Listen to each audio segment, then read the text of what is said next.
What's up, you guys? It's Tara Una here. How are you guys doing tonight?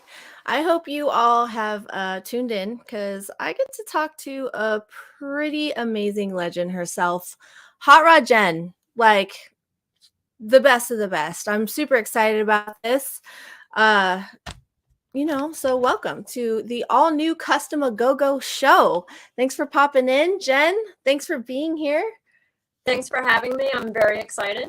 Oh, I'm so excited to talk to you today. We have so much to cover because you're such an awesome, interesting human. Um, like I'd never call myself a pinstriper, but definitely aspiring one. And some of the first stuff I ever pulled up on YouTube or kind of tried to fashion after is definitely your stuff. So it's kind of cool to see your amazing artwork. So so I've got all kinds of questions for you today. I'm going to kind of start with this one, like your background a little bit. Hot Rod Jen, that's kind of in the name there. Do you want to tell us a little bit about how you got your name? And I'm a fourth generation gearhead. My great grandfather used to race in the teens, and my grandfather was into hot rods. My dad, muscle cars, of course. And then I came along and, going to car shows in a baby stroller, all that stuff, drag strips, circle tracks. Grew up in New Jersey. Car scene is huge there. And so I was hooked at a very young age. And then probably like when I was 18, before I even started striping, I was hanging out at a bar, a 21 and over bar that had concerts and, crazy stuff going on. And I said to the manager, was like, hey, I just want to come out and, see the bands and stuff. Well, I became a regular. And then something was going on, and it involved one of the car guys. And I knew, a lot of the car people. And the bouncer was trying to get this car guy from driving drunk, with his classic car home. So he came like running in the building and he just yelled, Hot Rod Jen. And I knew he was talking to me because all the other Jens in there, they already had their own little nicknames, Okay. So I was like, what's up?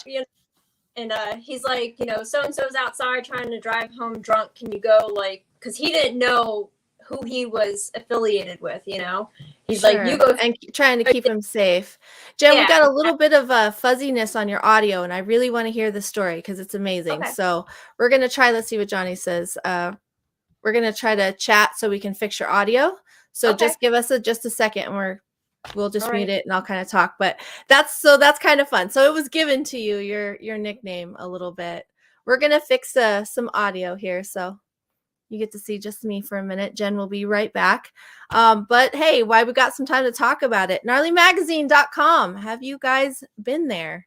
Thanks, Rob. It is my birthday too. So pretty lucky I get to talk to Jen today on my birthday. Thanks, Rob.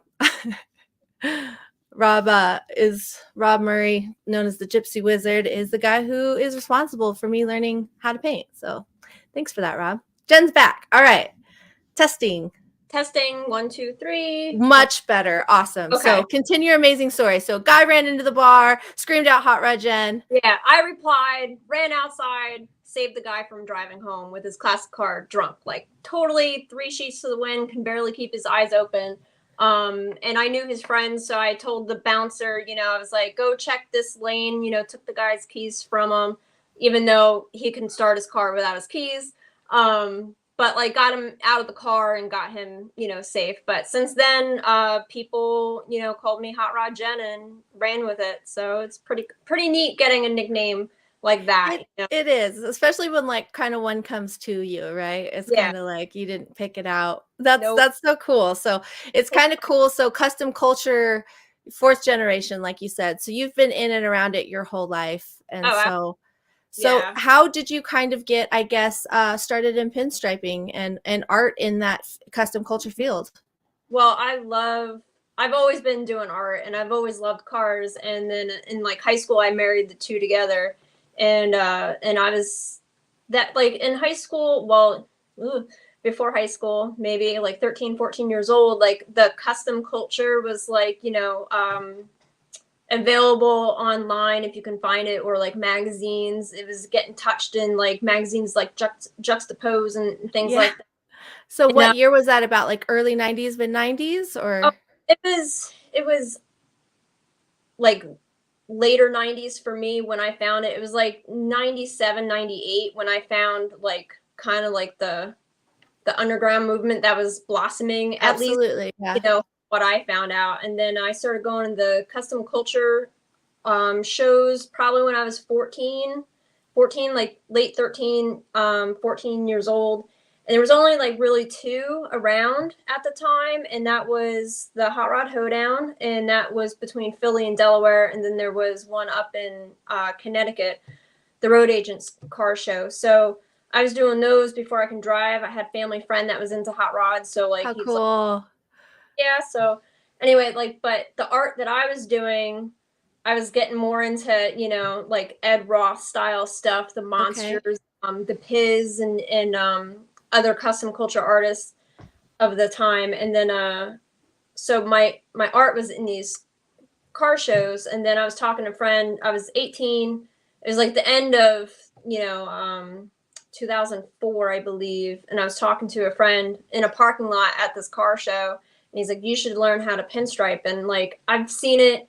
I never thought about it. Like, I've seen it. I was around it all these years, and I never thought how it was done, who did it, where does it come from, like nothing. Totally. Yeah. And I was like, oh, yeah, like I would be into that. And then Anthony White was in earshot of me, and he overheard the conversation, and he's like, he turns around, he's like, "Are you the chick that draws cars?" I'm like, "Yeah, I'm that chick, you know." And, so Make he a went, name for yourself, not even yeah, trying to. Yeah. yeah. I didn't know who he was at the time, and he came up to me with a can of like Coral one shot in the 4-ounce can. He's like, "Here you go." And I was like, What do I okay. do with this? Okay.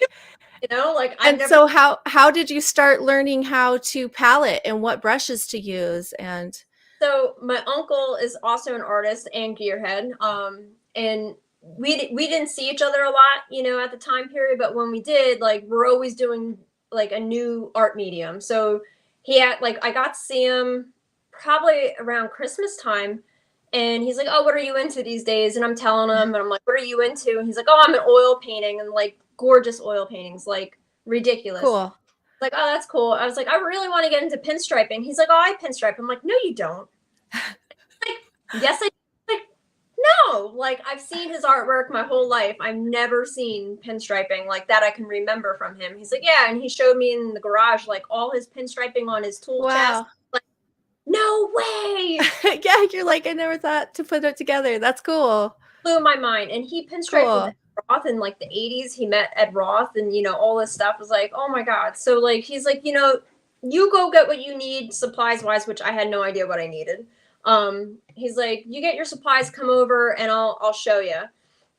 So that waited until I think May. We had like a back deck paint session, and he showed me how to hold the brush, how to load it, like palette it, how he paletted, and then like the basic strokes, like the C curve, the S curve, the straights, and stuff like that. And were you practicing on glass at the time? It was like a piece of metal Oh, okay. Yeah, on panel. back, and like after like 10 minutes or so, he had to go in and take like a long distance call, which were important, like before cell phones, everyone had cell phones. So someone called the house line, you're stuck to the house line. So he was inside the house on this phone. He's gone for like 15 minutes, and he comes back out, and I have like this design crude on this white panel, and he like looked at it, and he like threw up his hands, and he's like, "That's it." He's like, "You're done." He's like, "You're like how I was like 3 months in." He's like, "You're starting out, you're, now you go out and you figure it out by yourself." I'm like, okay. So that's how I got started. We're starting to get a little bit of fuzzy again on the. I know. It's okay. I think when you hit your hand on the desk, I think it might have rattled something, but sorry. Oh, it's okay. But yeah, so that's so cool because not only did you have your uncle and he could obviously tell that you already had maybe a knack for it. So how does your style, I guess, how did your style come to be? So you obviously had your uncle to kind of work up to and look up to. And you've said Ed Roth for a couple of times. Were you like finding pinstripers through magazines and trying to copy? How did you start coming up with designs? I started looking at the designs that I already photographed. I did car photography and stuff like that. So Okay. and like the cars that I was photographing were East Coast cars. So I had Alan Johnson, Anthony White, Charlie Decker, the One Armed Bandit, to look up to and look at designs and look at how they were. You know, like, these are like the top guys of the field, and they're gorgeous work. And so I got to see really impressive pinstriping my whole life, so I knew what it should look like. Cool. Yeah. You know, so I had a goal, you know, and that's how that, you know, you can see a little glimpses of everyone's style in mine. And then, Awesome. around 2010, I decided to like go outside of my own box that I put myself in, and like start going down like Art Deco and Art Nouveau and you know, other realms of art to get inspired for pinstriping. Jen, let's fix your audio one more time because I've got so much more questions. It's okay. We'll pop you in, we'll pop you out, and I'll see you in a few seconds. That's so cool, you guys. So she's just looking at other people's artwork essentially and created her own style. And if you have not checked out Hot Rod Jen, I highly suggest you do. She's very easy to find on the internet. Look up Hot Rod Jen on Facebook, Instagram. You can see her amazing work. It's pretty mind-blowing, actually. Like, when I started learning pinstripe, I would look at her stuff all the time and be like, I'll never get here. All right, she's back. Testing. Okay. I turned my heaters off, which I don't know if they would interfere with it, but we were good. But your audio is so perfect. So you kind of started just looking at everyone's to kind of practice, and then you came into fruition of your own, and you tried to do different styles. So is there I guess like a product that you originally started working with that is that you swear by? I started with One Shot, my coral can, and it was funny because like after I tried, you know, with my uncle pinstriping, I got more supplies. Well, as the time, like, things weren't sold on the internet really, so I was, you know, using the yellow pages, the phone book. Calling up any auto part paint supplier that I can find. And I called one place, and it was in Toms River, New Jersey. And I go there, and like, they didn't really have a lot of One Shot on the shelves, but they had this other paint called House of Color. And I was like, okay, I'll grab that. Well, that was the time before I turned into a paint nerd where I didn't know the differences between the paints. So my uncle was showing me how to, like, you know, work with One Shot. You clean it out with mineral spirits. You thin it like this.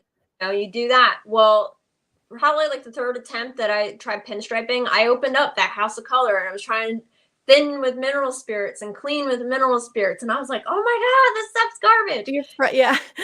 You know, but it's not garbage. It's excellent. No, House of Color is absolutely not garbage. It's just not for what you're trying to do with it. So it was total user error, you know. So we all learn, right? We all fumble and we all fall, and I love that you're being so real with us and like sharing, you know, even Hot Rod Jen had her failing is a faster teacher, let me tell you. So I agree. So I stuck with One Shot for a very, very long time, and then I'm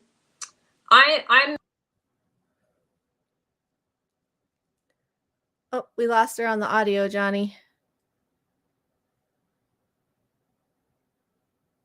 Still muted. Jen, can you hear me? Can you hear me, Jen? We're going to get, we're going to get you back on the audio. Hey, we're Facebook or YouTube, we're live, okay? Things happen. This is life. This is part of going live. And just like real life, man, things happen. You got to roll with the punches. So again, you get to see my beautiful face, and everyone that's popped in today to say hello. Really appreciate you guys for stopping in and watching the show. And anybody who is watching the show, thanks for popping in. Jen's back. Testing. All right, we're good. Okay. This is live. You know, this is like part of the fun. I blame Chuck. It's all Chuck's fault. It's Hot Rod Chuck. But it's all his fault now. No, just kidding. So that's really cool. So are you still using One Shot now? Have you kind of transpired into different areas? I use it all. You do? Okay. Oh yeah. Yeah. Now, when you palette, this is just a personal question that I want to know because I still feel like I'm still learning to palette property. I hear so many different things from different people, and different surfaces require kind of different things, and different paint colors are different. It's just I'm still there with my experience. And so, is there something that like is your go-to? Do you use mineral or what? I'm like an avid mineral spirits hater. It is the byproduct of all the other things. It's not refined as well as what they used to have. The government keeps, making things. And depending on what state, like California, yeah, totally. Yeah, you can't get what you could 40 years ago, and right. even, when certain paint companies are like, oh, we recommend mineral spirits. I'm like, you're a paint company. You have industry standard mineral spirits available to you. We have hardware store mineral These spirits. are great points. Yeah, and it's very oily. If you pour, it splits the paint almost sometimes. Yes. Yeah. So, and like people say like, oh, I clean my surface with mineral spirits and then I paint it and this is what I get. And their lines are out. And it's like, well, you're painting on top of oil basically right now. It didn't evaporate. It takes forever to evaporate. You leave a can of mineral spirits in a jar, it's going to be there a year later, like open air jar, it's still going to be there. It's very slow drying and it's not as refined as it used to. So I do use one-shot reducers if I'm using lettering enamels. I love it. I absolutely love it. I've never had problems with it. It's consistent, which in the paint world is huge, to be able to get the consistency out of every job, because I work on the road and I want to leave that garage knowing that I can trust that paint job to dry a certain way and come back the next day, or leave it in the customer's care and not worry about it. Mineral spirits is not what it used to be. So no, I do not. Then if you're beginning and you're not working on customer stuff, and if you're tight on a budget, hey, I've been there. Go get your mineral spirits, reduce with that. But when you have an extra $18, go buy a quart of the one-shot reducer. You'll thank me later. Absolutely. Yeah, that's things I had to learn maybe in beginning because you read so many things too. And I was actually reading some books by some really old school people, and it was almost self-contradiction even in the book. And I was like, wait a minute. So like, what do you use? Because it's saying different things. But yeah, so that's a good thing for anyone who's learning is that. So and also talking about the paint's changed. Not only has the mineral spirits changed, the paint has changed. The what the paint was made up with, and I'm not even talking about lead. I'm talking about after lead. It's changed after lead of how they make it. So if you look on a can or you read the TDSs or the medical safety data sheets, you'll find out that there's certain chemicals that are in this paint, and it's like, well, mineral spirits is not listed on one of them. So I'd rather not put mineral spirits in my paint. And also it deglosses the paint, in my opinion. People are going to give me a rash of poop about bad mineral spirits, but I do. I hate it. You can't even really clean your brushes out thoroughly anymore with it. So we have a pretty good question about flow enhancer. Ask you if you use it and if you like them. I have not found a really good reason to use a flow enhancer. There's there's One Shot makes ChromaFlow, and there's other brands that make something like it. And I do work in hot and humid areas, and like people, comes down to weather, huh? Yeah, it does. It does. I love high temp reducer. Like I can use that year round, unless I'm like painting in under 60-degree weather. That's when I'll break out my low temp. But I use high temp pretty much religiously. In the flow enhancer, people use that as a reducer and then they run into problems. It's not. That's a great point. As a reducer. I learned that what you're just saying. That's a great point. Yeah. So like you add, and the thing is with me, like the less stuff I put in my paint, the more I trust it. So if you're putting in a flow enhancer and then the reducer and then the hardener, that's 3 things that you're adding into the paint. So you got to think about that. In long term, did you put too much of this? Did you put too little of that? Like what is it? So I use it sparingly every once in a while, and I don't use it for pinstriping. I never had needed a reason to use it for pinstriping, I will use it maybe once a year in lettering, and that's it. But in reality, I rather get that flow from reducing or paletting. Awesome. Yeah, that's amazing. So you have a lot of knowledge to share, and you actually have your own YouTube channel. I have watched some of your videos, so definitely people can go check out if you guys want a little bit more information on kind of what Jen is dropping the knowledge on us today, which is amazing. But you can definitely go to her YouTube channel and check out these videos because she's pretty awesome. You give some really amazing insider tips throughout your videos, which I have definitely used and I have watched. But we want to get kind of a little bit more talking about you, because you've gone a long way with your career. You've done some really truly incredible things. You've been in museums. Yes. And was that for pinstriping? Oh yeah. So for Women's History Month, through the Smithsonian and the AACA Museum, they invited me to do a live demonstration of pinstriping. And then when they saw my stuff, they were like, hey, can you do a gallery show too? We have this big gallery in the museum. Can you fill it? And it was like, like a month later, I was like, oh my goodness. I was like, yes, I can fill it,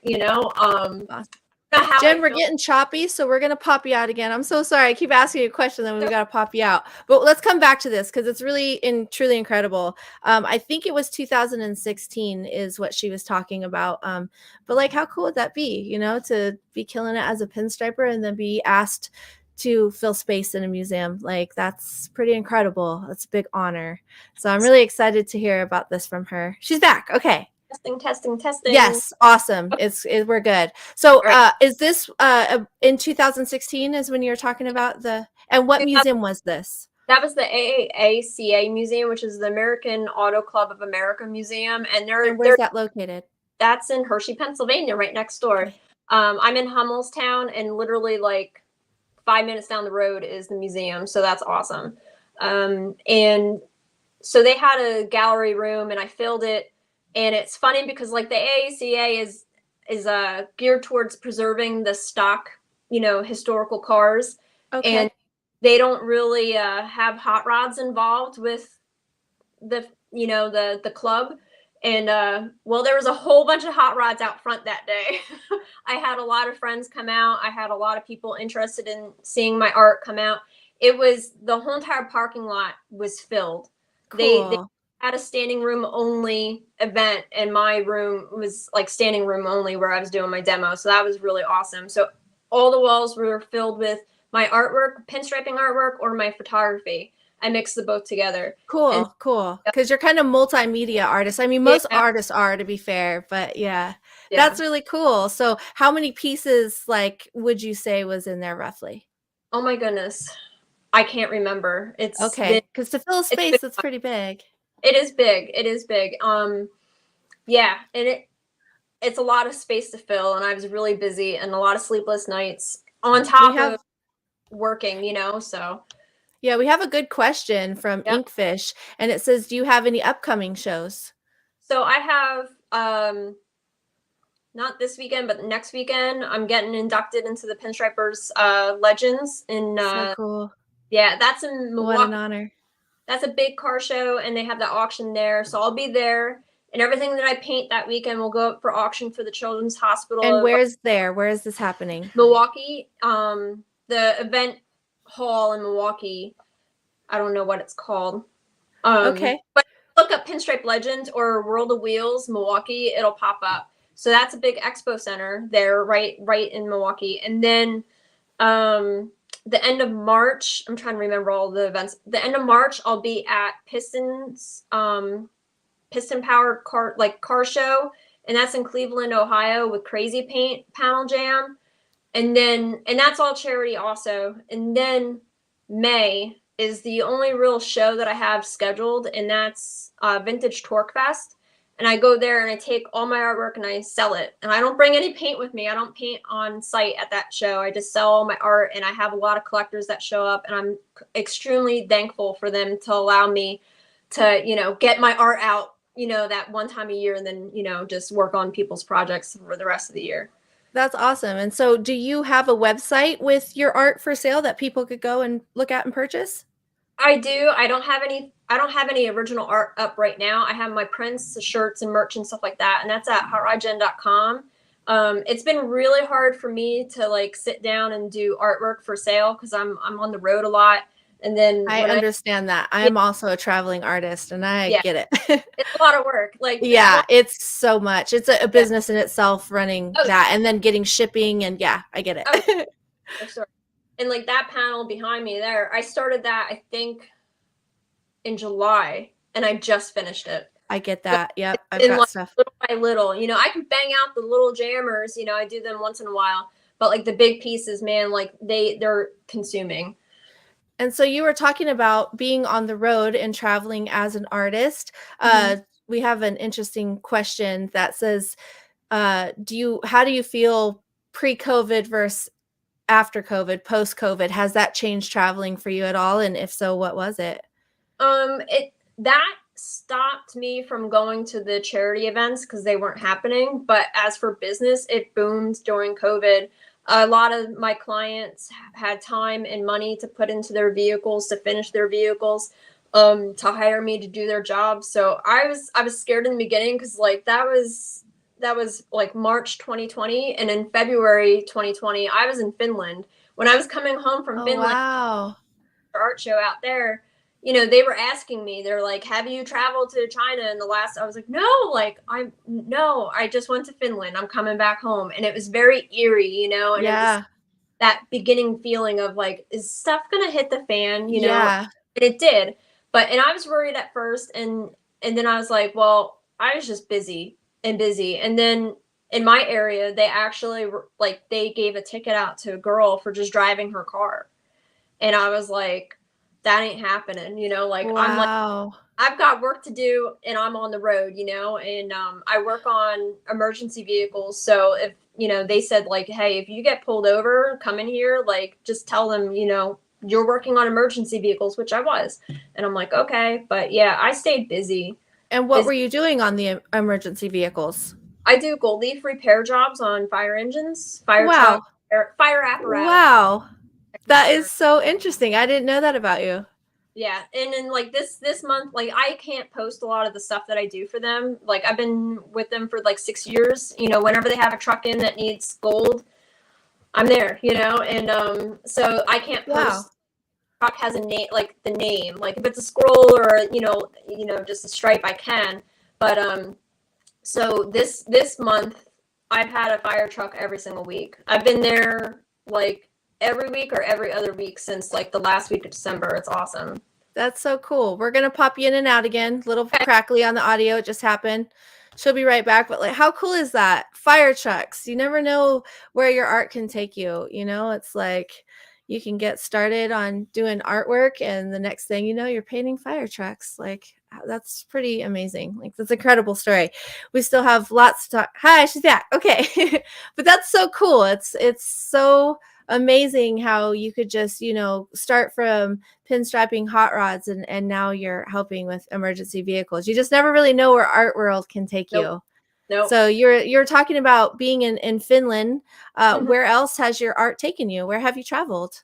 I've traveled to Quebec, Canada. I gave a lesson out there for a letterheads meet, and I went to Oregon for the Wall Dogs. I've been traveling with the Wall Dogs for I think 5 years now, maybe.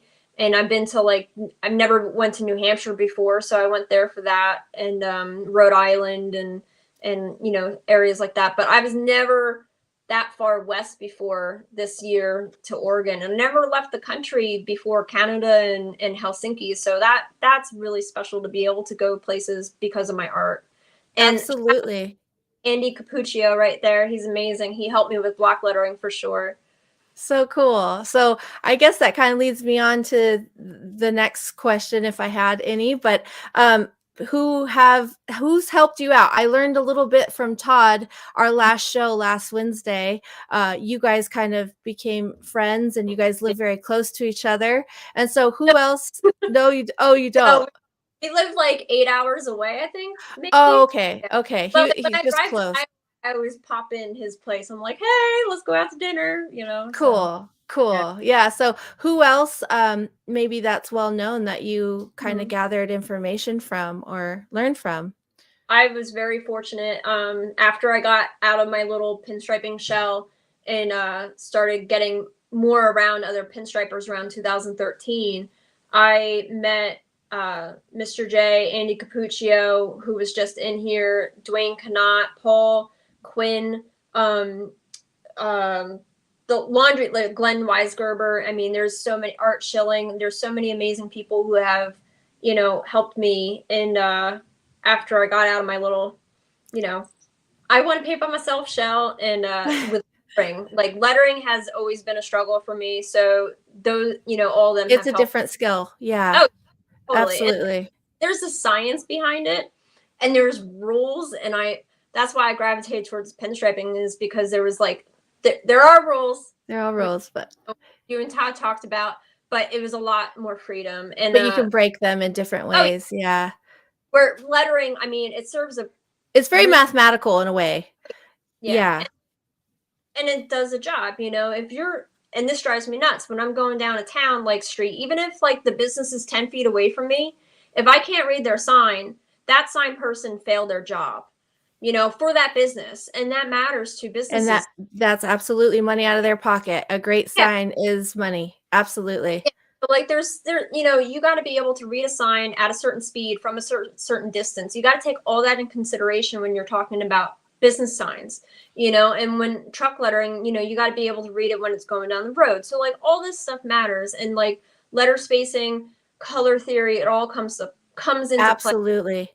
Yeah. Absolutely. And that kind of leads me on. You've done some big things, big trucks with the Yeah. semis. Do you want to talk about a I, little bit about that? I don't do a lot of semis. I did the one with Todd, which was a blast. In my area, there's not a lot of owner operators, at least that I have come across. I've done some big dump trucks and septic trucks. I call them my poop trucks. So those, and they're fun. I've done more fire engines than all that combined, but that's always nice. I did one semi that was really like, the guy was just like, I want pinstriping, like do whatever you want. I'm like, cool, like, and that I don't really get a lot of, I want to, it's so much fun to pinstripe something like huge like that. But that was 4 hours away from me, which was fun, but it's a haul. And then I've done like that trolley car, 1909 trolley car. I've done the train car at Strausstown. It's just like these huge random projects come my way, and I'm like, yeah, I'll do that. That Totally. sounds, That's part of the fun, right? yeah. Is like always keeping it different. Oh And yeah. so are you doing a mixture of lettering and pinstriping on those? Yeah, like I do a lot more lettering these days than like just freeform pinstripe design. I don't get to do a lot of that. If I am pinstriping on something, it's usually outlining gold or like body shop lines, like, so Okay. that, yeah. We got a question here. It says, that was the semi check, wasn't it, Jen? I don't know what Which that means, but I, she's done a few I've done semi a few, trucks. yeah. Yeah. So we have another question. Mhm. What did you learn maybe from another pinstriper or a sign person that really made you go, wow, and like that helped level up your skills and something that you can maybe share? Definitely the thing that Todd Hansen brought up the other week about color theory with pinstriping. And this was like, I didn't really know. At first I saw something floating around the internet about it before I met Todd, before I used his brushes, all that stuff. I was like, there's no rules in pinstriping, and then I met him, and I kind of like was like, hey, what's this all about? Explain it to me, because sometimes it's hard to like comprehend things. I was like, Jen, explain it. we're gonna pop you in and out, and then let's talk about it again. It's so cool. It's kind of anytime you need to learn something and you're putting in the effort, it kind of seems like the universe provides a little bit, and Todd Hansen was her provision of learning. So she's back. All right. Back. So yeah, something I was kind of saying, it's really interesting when it's like you're putting in effort to be a pinstriper and you need to learn things. It's almost like when you put the effort in, it finds you, and then you're able to like level up. So Todd was a huge defining factor in that for you with color theory.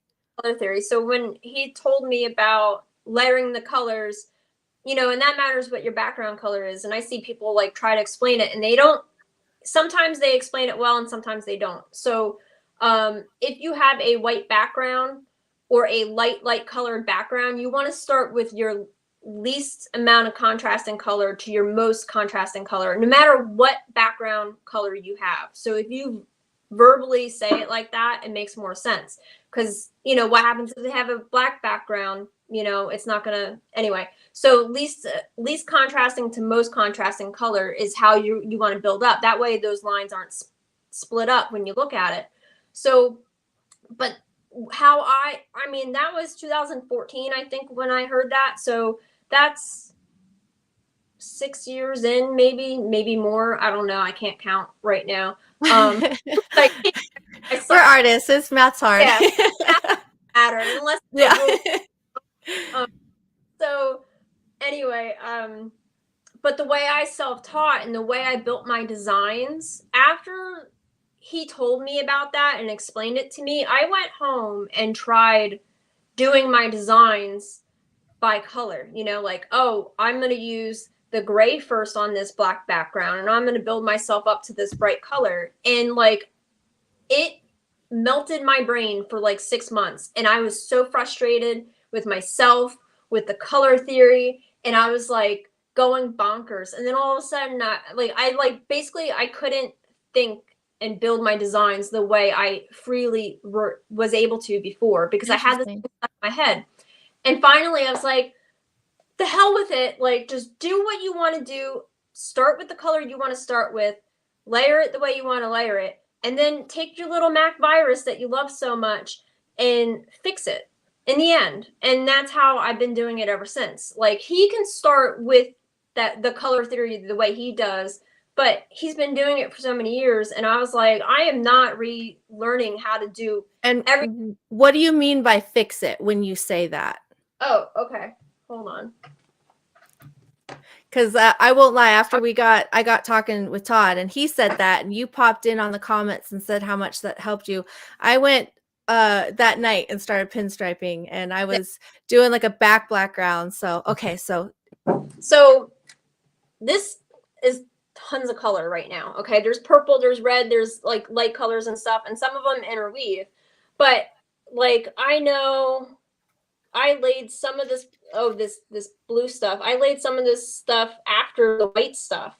So then I can't have that. The white needs to be on top of the blue because I have a dark background. So I just pinstriped it the way I wanted to. But then in the end, I took my little Mac virus, I went back in with the white, and I just went over the line wherever it comes to blue. And like, every color that was under a dark color, I put on top of the dark color just by going over the little, little itty bitty intersections that it needed to be.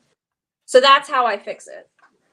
Okay, because that's kind of what I thought, but that's amazing. So that's amazing. So it all comes down to what works for you. Oh yeah, so that works for me. Like, doing it the way he does doesn't work for me, but it makes sense to me, But I was already so far in my design field that trying to do it his way wasn't going to work for me. So I made it work, and us as pinstripers, us as artists or creatives, you will find something that works for you. There's like 55 different ways to skin a cat, but you might like one this way and I might like one that way, but our end same, So yeah, I fix a lot of my stuff. Okay. Yeah. So it's good to know, and that's really interesting to, see it presented in the way that you just said, it's fixing. I wouldn't have ever called it fixing, but so it's correcting my mistakes, and there's some people that, he doesn't have to go back in and relayer things, but my little Mac virus has saved my butt. So yeah, you keep talking about that. So is that your favorite brush? That's my second favorite brush. My first favorite brush is his brush, which is the King 13. And it's, to me, it's like getting in a sports car. You know, like that brush can take a turn, like on like 90-degree turn, for me at least, at ease. I love it. It's flowing. So I use, most of my work is all done, pretty much all my pinstriping work is done with a King 13 and then a Mac virus to relayer. And then also that virus, the second edition, it's softer hair than the first edition. I can paint little murals of cars. All my cars, I've done Tucker, like the Tucker car, 55 Chevys, like big, you know, murals of cars, and all of it was done with a Mac virus. So that it's a very versatile tool. I outline letters with it. I script letter with it. You know, it's fun. So the King 13 and the Mac virus. We're gonna fix the feed again real quick. Pop you in. We'll pop you back out. But I love always learning what tools of the trade pinstripers use and to see if they have a favorite. That's Maya, everyone. She's come here, Maya. So those two brushes are definitely something that will always be found on you. Those are your arsenal. I have them in my purse. I have them in my car. Like That's really cool. So is there a favorite color that you prefer to use? Is there? I love the colors. So it's funny, like years ago, like I had a few colors. I'm really good at mixing colors, you know, and being an art nerd, you learn how to basically make the whole entire color wheel, you know, with the primaries. Primaries, Yeah. And so I'm good at that. And then a customer, this is before 2010, a customer asked me to do his hot rod, and he's like, I really want aqua. And I'm like, aqua, you know, on a hot rod? I'm like, okay, you know, so I actually ordered it in, and I was like, and it's like butter. Like that color, the consistency of that color, the flowability of that color, it is just amazing. So I really love using aqua. And then Kansas City teal I find to be very like good coverage, good flow, you know, like you never fight with it. You know, those two colors I highly recommend anyone who's beginning to get those colors, or, you know, anything in the blue family usually flows out really good. I tell people stay away from black. Of course, that's like the first color they want to play with. Right. That was the first one I bought. And then I learned that from someone, an old schooler here. Yeah. Yeah. I mean, it's a heavily pigmented paint. Same thing with white. Black and white are heavily pigmented, so they flow a lot differently than the other colors do. They're great colors, but you know, you struggle. And when you're a beginner, you don't really want to struggle with, you know, the paint. Right. You want to get the feel of it in a good way and not fight it the whole time so you don't get frustrated. Yeah. Sure. So yeah, because I guess I asked you that because some of your stuff is so bright, and there's rainbows and all the colors. Yeah, all the colors. I absolutely love it. Like that's some of my favorite artwork to look at. Let's see what else. We had so many questions. I had so many questions. Do you teach classes ever? Are you going to? I will probably do more in the future. I've been on the road and I didn't have a shop forever. And hey, Caleb, he's a cute little guy from Syracuse. I love him. Sorry. No, yeah, say hi. We have another Tracy popping in, says she's your biggest fan. Yeah, and that's not true, Tracy, because I am, okay? No. So, oh gosh, what was I saying? Classes. We were talking about if you're. So, yeah, I didn't have a shop and all that stuff, and always on the road. And so I'm building a shop right now in my backyard. So hopefully when that's done and I'm all settled in and not on the road all the time, I'll hopefully hold one. I've helped people in person, like one-on-one before, and that's rewarding. But yeah, one day. Yeah, so you're on the road, and we kind of talked about your next upcoming events and where you're going to be. Do you put that information out on your website or? Sometimes. So the charity events, you know, a lot of them I do every year. So people pretty much know I'm going to be here. I'm going to be there. Torque Fest, I've been doing that for like the last 5 or 6 years straight. I love it there. So I put that on. I make announcements on Facebook and on Instagram. Okay. Early on, when I was on the road striping, I didn't really post where I was going to be ahead of time because I had like a slight stalker issue. So it was like, I'm just going to show up, do my thing, Feels fair. Yeah. Yeah. get out. So yeah. Yeah. Well, what was your most rewarding sign or something to pinstripe? What's your proudest moment of art you think that There's you've done? so many, you know.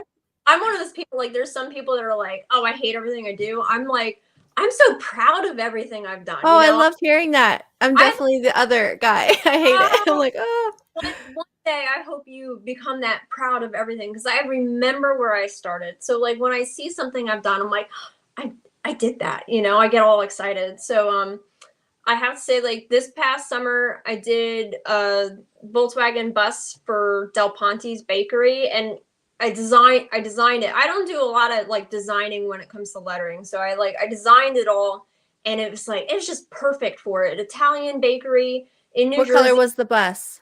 It was like a pale blue with like a cream top. Okay. I did it in Rob Ida's shop. I've done a lot of cool projects for him, like the Tuckers, which was an honor to paint on an original Tucker going to, I think it was Amelia Island. That's cool.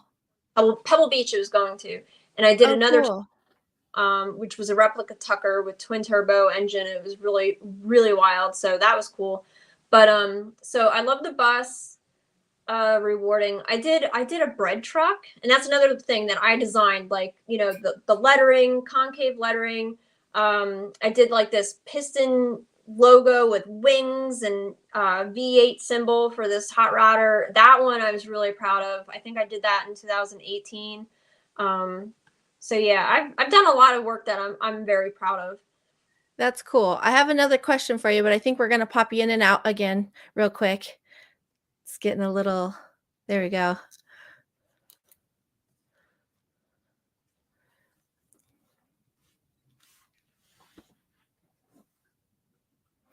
You guys go to gnarlymagazine.com. Check us out. You guys can get subscriptions. You guys can get 1 or 2. She's back. All right. Back. But all right. So do you have any horror stories maybe that stick with you that you're like, oh, I can't stop thinking about that? It just happened like last week or 2 weeks ago, actually. Oh no. I have quite a few horror stories, but this one was like, son of a, so I was gold leafing this big signboard on this fire engine, probably like 16 feet long, maybe 20 feet long worth of lettering, big chunky letters. Like the stem of the letter took a full sleeve of 23 karat gold leaf. Wow. Wow. Like they were big, chunky, big fat serif letters. And I was using a mixture of size that kind of slows it. Like instead of just using quick size or slow size, I mixed the two, and I do it pretty often. But it gives me like a 3-hour wait time that I have to wait for the size to be ready to have the leaf to adhere. So like after 6 years of not baking size at this facility, I was like, let's bake the size. And we put the heat on it with like infrared lights and started baking it. Well, then another truck came in that I knew I had to do. So I was making a pattern off of that truck, and I lost track of time. And I get back onto the other truck, and I was like, oh, the size is like really dry now. I was like, but maybe I can put gold on it in time.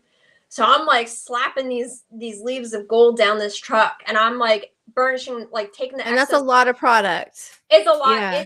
It's a lot of gold, a lot of expensive gold. A lot of money. Yeah. A lot of money. So I get it, all the leaf done, and I go to engine turn it, and the thing won't turn. Like it won't turn because the size is like dry. Is it sticky? Oh, it's dry. Okay. It's dry. It's just done. And I'm like, oh, son of a beehive.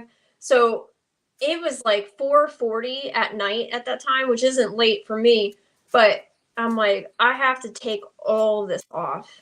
Oh. And it's freshly painted base paint. So I had to like mask the letters off, and I start scrubbing, and like a lot of people are like, oh, you can like lift gold leaf just by putting tape on top of it and like taking it off. Well, you can't with this size mixture. Like the gold was stuck to this size. No. But this like not giving giving it up. So then like it took me, I think 4.5 or like, I forget, I lost track of time. I was just like, I was miserable taking all this off, and I wasted more time than gold in reality. Yeah.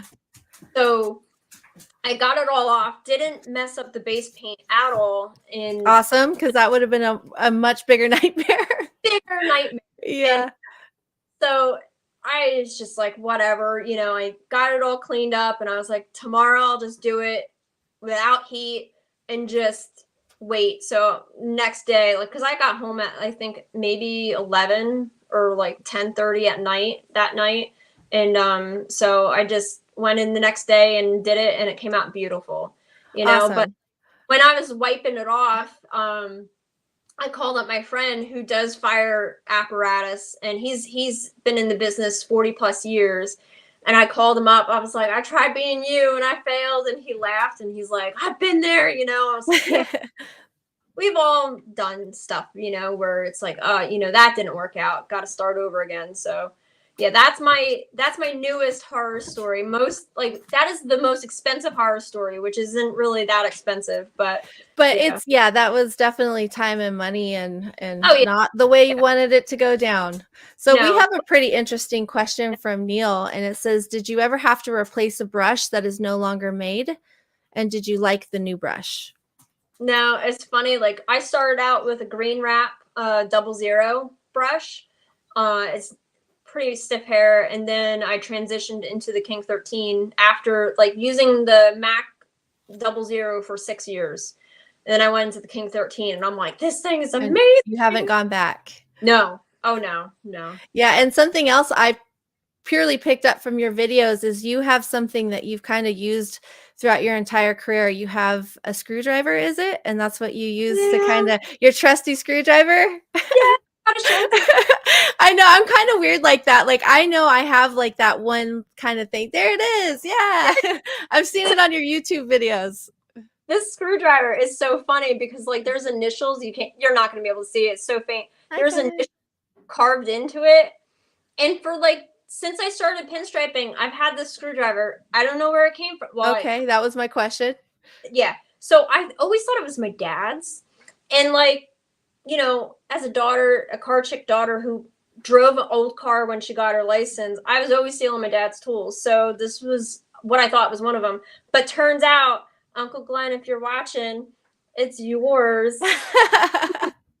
That's cool though, because it pinstriper, and that's really neat. That's definitely something that if you get tattoos, maybe get tattooed on you one day, because that's pretty. Oh, that's a great idea. I'm covered in tattoos. I love it. I love it. Take that. Yeah, because I have a few little things like that too that are just, everyone knows it because it's the Tarah thing. So that's really cool. And I picked that up from your videos, and I think I identified with that with you. And I, in a weird way, maybe that's why I kept watching in the early days, because I was like, that's cool. Like, that's really neat. Yeah. So I heard you say you drove old cars. Yes. Oh, we're gonna pop you in and out again real quick before we get on this next one. I'm going to ask Hot Rod Jen what her first hot rod was. I'm interested to know if she is still driving it, or if it's around, or what she's driving now. Because I know she doesn't just paint hot rods.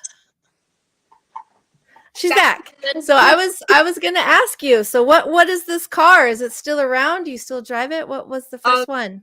So technically my first car for like 1 month was a little Honda Civic hatchback, but then I had one too. Yeah, I mean, you could throw like big tube drag slicks in the back of that thing. It was awesome. It was a great time. But so right after that, like, it died, so it was like, the hell with you. And I got a 72 Nova. Okay. Yep, with a 350 cammed out. I didn't know how to drive stick before, and it was like, let's figure this out, And so I drove that as a daily driver for 9 years. Awesome. It saw so much, and I repaired it on the side of the road. Oh, I know that life. Yeah. The classics make you earn it. Oh, absolutely. And I was starting a new job. I moved to Pennsylvania, and I was still a florist, and I was starting a new job, and I go out to my car, and it wouldn't start. I'm like, what the hell? And then I look at it and it's like leaking fuel out of the fuel pump. And I was like, shit, you know, like I can't drive this to work, obviously. So my mom, you know, I was like, hey, Mom, can you drive me? She's like, yeah. She's like, but tomorrow you're on your own. So you got to fix it. And it was snowing. It was in the my dad was like on some business trip. So I was like, I'm going to do a fuel filter in the snow, like in 6-degree weather, you know? So I did it, you know, got to work the next day, you know, but cars like that will teach you how to maintain I your agree. vehicle. Yeah. I agree. It makes you earn it, and it almost is you appreciate it more. When you have a newer car, you jump in, it starts, you like expect it to start. Yep. But when you get in that classic and it won't turn over, you got to figure out why, and then you got to fix it. And then when you get in, you almost have like that moment of elation where you're like, I did that. You hear that? Yeah. I did that. Like, so that's cool. So do you still have that Nova? I do not. Okay. It got to the point where, I mean, the whole window frame, the windshield frame was rotted. I mean, when it was raining, it rained on me. And I'm like, you know, when it was snowing, I wore a snowsuit driving that car. I was going to say, I have a hot rod, does not have air, and I live in the desert, so I get it. Yeah. So, I mean, me and that car went through a lot, and it got to the point where I was like, and I was still a florist at the time, and I wasn't making a lot of money, so I decided to get like a newer vehicle, like a newer used vehicle, and sell that one and pay off, you know, debt and stuff like that. So I did that. And then, you know, I love hot rods. I love lead sleds. I love customs. But that Nova held such a huge place in my heart. And I didn't realize it until after it was gone. You know, like all those years, it was frustrating dealing with it. And then when it was gone, I was like, man, I really want a Nova again. That was so badass to drive. So then I love this story. So I was working, this is like two years ago, I think it was. I was working on the fire trucks, and my husband was like, are you going to be home tomorrow afternoon? I was like, maybe. Like, he never really bugs me about like what time I'm going to be home. And I was like, maybe, maybe not. He's like, well, are you? I was like, maybe, maybe not. And then he was like really trying to nail down like what time I was going to be home. And I was like, what, you know, whatever. I was like, I'll be home at 3:30, you know, something like that. So I come home, and he just was in New Jersey clearing out, like helping a friend clear out someone's estate that we were, you know, they were friends with.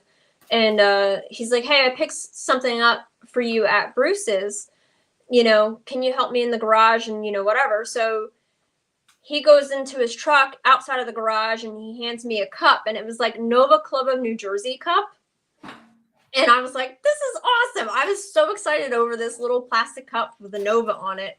And he's like, oh, and I got you this too. And he pulls open the garage door, and there's a Nova. It's 1970 Nova. And I like, there's a video of it online.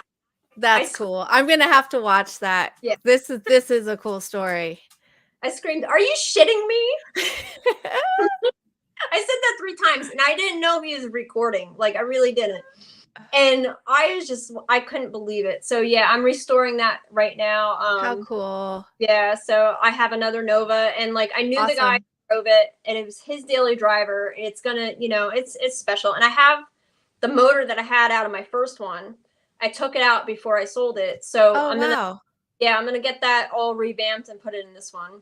Awesome. That is such an incredible story. So thanks for sharing. I'm a gearhead too. So I love hearing that about, you know, people always have some emotional attachment in some way to the car they drive, and there's a reason why. And like, what a cool story. And I think we're going to get wrapping up here.